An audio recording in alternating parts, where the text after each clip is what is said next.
സുമേഷേ, നമ്മുടെ രാജേഷ് പോയടാ. എടാ ഞാൻ അറിഞ്ഞായിരുന്നു. അവൻ കഴിഞ്ഞ ദിവസം മന്തി കഴിച്ചിട്ട് ഒരു 500 രൂപ എനിക്ക് തരാനുണ്ടായിരുന്നു. ഫുണ്ട. എടാ നീ തമാശ വിളി, അവൻ നമ്മുടെ ഫ്രണ്ടല്ലേടാ, നമുക്കൊന്ന് പോകണ്ടേ കാണാൻ. എടാ ഞാൻ ഇല്ലടാ, എന്നെ ആരും ക്ഷണിച്ചൊന്നുമില്ല. ക്ഷണിക്കാണ്ട് വലിഞ്ഞെറിച്ചില്ല സ്വഭാവം എനിക്കില്ല, നിനക്കറിയാലോ.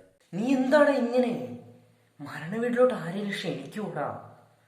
എടാ നീ വാ, നമുക്ക് പോവാ അവനെ കാണാൻ. എടാ ഞാൻ ഇല്ലടാ, എവിടെ പോയാലും അവൻ എന്നെ വിളിക്കുന്നതായിരുന്നടാ. ഷർട്ട് എടുക്കാൻ പോകുമ്പോഴും ചായ പിടിക്കാൻ പോകുമ്പോഴൊക്കെ ഞങ്ങൾ ഒരുമിച്ചില്ലായിരുന്നു പോയിട്ടുണ്ട്. ഇതിന് മാത്രം അവ ഒറ്റയ്ക്ക് പോയില്ലേ. ഒന്ന് വിളിച്ചായിരുന്നെങ്കിൽ ഞാനും പോയില്ലായിരുന്നോടാ അവൻ്റെ കൂടെ. അവ എന്നെ ഒറ്റയ്ക്കാക്കിട്ട് പോയില്ലടാ.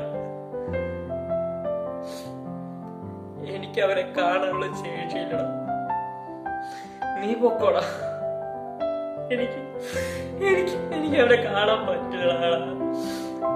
എന്റെ ജീവനല്ലായിരുന്നോടാ.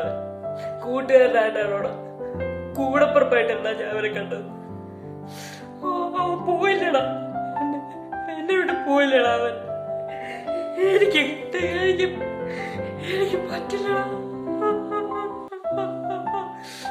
ദൈവം എങ്ങനെയാടാ നല്ലവരെ പെട്ടെന്ന് വിളിക്കും. അങ്ങനെ അവൻ പോയത്, അല്ലാതെ അല്ലാതെ അല്ലാതെ വരാൻ വഴിയില്ല.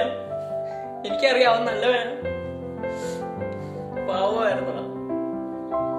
എടാ നീ കരയാതെ, എനിക്ക് മനസ്സിലാവും നിന്റെ വികാരം. ഒന്നുമില്ലേലും അവൻ എൻ്റെ കൂടെ ഫ്രണ്ടല്ലായിരുന്നു.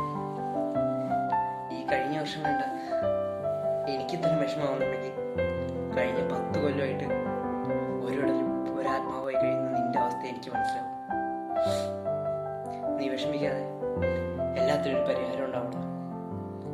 ദൈവം ഇഷ്ടപ്പെട്ടവരെ നേരത്തെ വിളിച്ചെന്ന് കരുതിയാൽ മതി.